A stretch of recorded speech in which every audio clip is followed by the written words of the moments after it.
Olá, internauta. Hoje aqui nos estúdios do correiobrasiliense.com.br eu converso com Magno Mello, presidente do Sindileges, o Sindicato do Legislativo Federal e do TCU. Obrigado pela presença, viu, Magno? Prazer, meu. Eu queria começar essa conversa perguntando para você e tomando por pé o noticiário político. Hoje existe uma crise instalada no Senado e muito dessa crise tem a ver com questões administrativas que estão ali no dia a dia do servidor. Estão querendo colocar essa crise no colo do servidor do Senado, Magno? Pelo menos é essa, Luciano, a interpretação de uma parte grande da imprensa, da mídia, da opinião pública. Nós estamos preocupados com isso. Nós achamos que realmente pode estar havendo, sim, uma movimentação, talvez até inconsciente dos senadores. Os seres humanos têm sempre a tendência de se livrar das suas próprias responsabilidades. Mas a gente tem dito o seguinte, mesmo que tenha havido, e a gente não pode aqui dizer, sem conhecer todos os fatos, que os servidores não têm nenhum envolvimento em qualquer irregularidade. Eu não sou maluco de dizer isso, foram muitos anos de vários fatos diferentes acontecendo, pode haver envolvimento dos servidores. Mas mesmo que isso tenha acontecido, eventualmente tenha acontecido, o fato é o seguinte, a responsabilidade pelo que acontece no Senado, a nação brasileira atribuiu aos senadores. A nação brasileira elegeu senadores para isso, não elegeu servidores. Então, por mais que os senadores tentem convencer quem quer que seja, que eles delegaram autoridade para que outras pessoas praticassem atos que eles deveriam praticar, eles não vão se furtar a essa responsabilidade. Eles vão ter que responder por isso.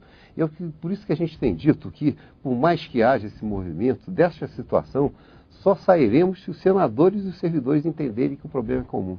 Não é de uns e nem é de outros. É tanto dos senadores quanto dos servidores. Não há como nenhum grupo nem outro contornar, atravessar essa dificuldade sem que haja uma colaboração desses dois polos. Você acha que é o caso de uma reforma administrativa? Certamente, da maneira como o Senado se comportava e como funcionava, é inviável a gente manter. Não há mais quem possa defender a preservação do estado de coisas que foi altamente bombardeado pela opinião pública, pela sociedade, pelos órgãos de comunicação. Então, é óbvio, a gente tem que ser maduro e consciente em relação a isso, que alguma mudança terá que ser feita. Agora, o que eu insisto é que essa mudança não será feita só pelos servidores, só pelos senadores. Senadores e servidores têm que chegar a um nível de entendimento, de divisão de responsabilidades nisso e de divisão de tarefas nessa história. Porque os senadores não vão conseguir convencer os servidores a contornarem essa situação, botando neles a culpa e a responsabilidade para resolver. E também os servidores nada farão se não obtiverem o respaldo dos senadores. Porque quem de fato detém o mando no Senado Federal, e isso está na Constituição, isso está na cabeça da população, são os senadores. Sem que os senadores se conscientizem de que eles têm essa responsabilidade, eles precisam conduzir isso e precisam responder por isso, nós não vamos sair do lugar. A gente tem tido essa dificuldade. Mas nesse caso, você não acha que já se entrou num espiral de salve-se quem puder? Tá cada um querendo livrar a própria cara. Isso também não é bom, né? E da maneira como a gente vê a coisa conduzida, a gente tem tido essa percepção, essa impressão nossa. Parece que, se a coisa continuar e se não houver uma conscientização de que só sairemos dessa situação juntos, e se cada um continuar pensando que vai sair disso sozinho, todos se afundarão juntos. Essa é a concepção que o sindicato está fazendo do cenário. Se não houver essa coisa entre os diversos grupos de servidores que se debatem entre eles, há vários grupos de servidores brigando entre si. Se os servidores não tiverem a consciência de que eles precisam chegar a algum consenso e se unirem de uma forma, e os senadores também, e entenderem todos que é um problema comum, não é um problema do grupo A, não é um problema do grupo B, não é um problema do grupo C, é um problema que pertence a todos os grupos de servidores e todos os grupos de senadores. Governo, oposição, todas as tendências ideológicas, se trata de preservar e resgatar o papel da instituição. Não de ter o fulano, o beltrano saindo, prevalecendo sobre o ciclano. Se trata de restabelecer o papel constitucional do Senado. Você acha que esse tipo de crise acaba reforçando o estereótipo de que em Brasília todo mundo só quer mesmo mamar, as pessoas estão aqui para se dar bem? Isso, infelizmente, reforça esse tipo de pensamento, Magno? Se o sindicato for bem sucedido, no discurso que a gente tem feito, talvez, quem sabe, esse discurso demonstre, essa situação toda demonstre o contrário.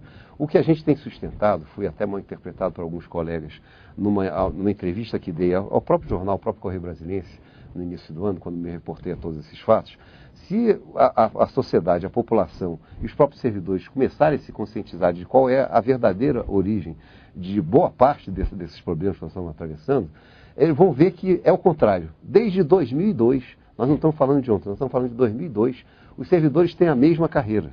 Nós estamos dizendo que em 7 anos, já se passaram 7 anos e nunca houve uma alteração na carreira dos servidores. Aí, a inflação não parou. Não houve, o supermercado não parou de marcar preço porque o Senado não reajustou a remuneração dos seus servidores. Isso foi gerando uma situação que foi se acomodando da maneira mais anárquica possível. Isso aqui precisa ser compreendido. Se a gente puder, e agora, ontem, felizmente, o vice-presidente e presidente de exercício de Alencar sancionou um projeto de carreira para o Tribunal de Contas da União. Se a gente puder, com a mesma consistência, com a mesma clareza, com a mesma transparência, elaborar um instrumento semelhante àquele para os servidores do Senado, certamente, talvez até com a mesma despesa. Eu falei isso no início do ano, porque foi a impressão que se passa é que há tanta coisa desregrada que é bastante provável até que não seja necessária crescer a despesa de pessoal do Senado. Será?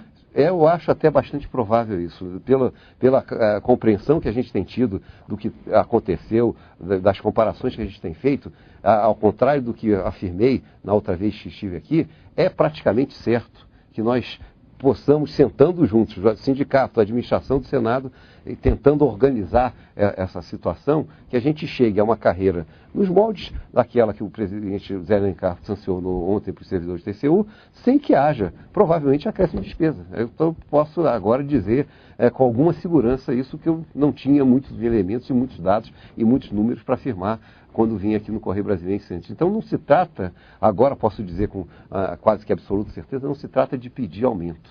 Se trata mesmo de se dar uma estrutura, se organizar uma coisa porque funciona dessa forma, as pessoas procuram alternativas se elas não têm alternativa válida para trabalhar.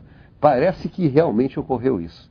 Tudo indica que, de fato, o Senado Federal terminou desorganizando a carreira dos seus servidores e introduzindo artifícios para suprir aquilo que não tinha sido feito da forma regular e que pode ser feito nesses moldes que o Tribunal de Contas adotou, sem nenhum susto para os cofres públicos, sem nenhuma grande despesa, e no caso do Senado, sem nenhuma mesmo. Mas tem clima para isso, Magno? Se não houver esse clima, a bagunça vai continuar. O problema é esse. Se não se sentarem as partes, se entenderem que um dos elementos é esse, um dos elementos é vamos trabalhar e trabalhar diante de regras muito sólidas. Vamos, por exemplo, produzir uma gratificação de desempenho, é o que consta lá no plano de carreira do servidor. Por que não pegar a parte da remuneração dos servidores e transformar numa gratificação de desempenho? Isso desorganizaria o Senado? Pelo contrário, isso daria mais condições para o Senado se estruturar e ter um rendimento dos seus servidores. Hoje existe avaliação de desempenho, não é? Não. Ela é feita para promoção. E uma das consequências de todo esse estado de coisas é que praticamente todos os servidores estão no fim de carreira. Uhum. Todos os servidores já não têm mais promoção a receber. Uma boa parte, os mais novos ainda têm alguns padrões a galgar, mas grande parte do quadro de pessoal do Senado está no final de carreira. Então a avaliação de desempenho que era para promoção perdeu até esse propósito. São essas as questões, quando foi pessimamente interpretado, quando se viu, e aí eu até disse para o seu colega que a matéria dele estava muito boa, retratou o que a gente disse, mas houve uma manchete dizendo que o sindicato veio pedir aumento no Correio Brasiliense, mas não é verdade isso.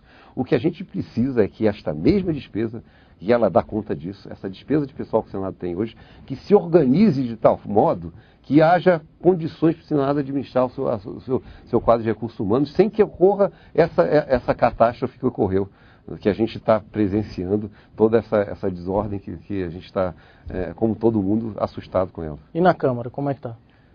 A Câmara tem um outro ambiente, tem outra circunstância, mas é claro que a Câmara também a gente vai ter que fazer alguma abordagem em relação a isso, porque o que ocorreu ontem, e aí não tem como negar, é que o nosso sindicato tem 3 órgãos. Nós trabalhamos com Câmara, com Senado e TCU. Evidentemente, nós achamos que todos os 3 têm que ter tratamentos semelhantes, que as estruturas têm que ser semelhantes. Uhum. Senão a gente fazia um sindicato do TCU, um sindicato da Câmara, sem nada. Então, óbvio que a Câmara também, mas a Câmara tem sofrido menos pressões e a Câmara tem menos problemas administrativos. A Câmara pode tratar desse assunto com mais calma e com mais ponderação. O Senado, esse assunto é urgente. O Senado, na nossa concepção, se não se sentarem a administração e sindicatos para discutir imediatamente isso, a desorganização vai complicar mais ainda a situação do Senado. Não, a sociedade pode ficar tranquila, e isso pode estar sendo dito aí para quem quer ouvir, que é 99,999% de chances de ser certo o que eu estou dizendo. Com este mesmo orçamento, sem que ela gaste um tostão a mais, ela conseguirá, se sentarem as partes e fizerem isso, uma carreira organizada que dê para o Senado funcionar muito melhor. Agora a gente pode dizer isso com muita segurança. A gente não tinha essa informação com tanta convicção quando veio aqui o Correio Brasiliense na outra vez. Agora a gente pode dizer com muita convicção que é possível, sem aumento de despesa, reorganizar o Senado, inclusive quanto à carreira dos servidores. E é necessário. Não só é possível, como é necessário. Porque o que a gente vê é que isso é um alimentador da desordem, é um alimentador da desorganização. Todos batem contra todos e todos continuarão batendo contra todos enquanto todos não se sentarem para resolver o problema que é comum. Tá ótimo. Magno Melo, muito obrigado pela sua presença aqui no correiobrasiliense.com.br. E a você, internauta, muito obrigado e até a próxima.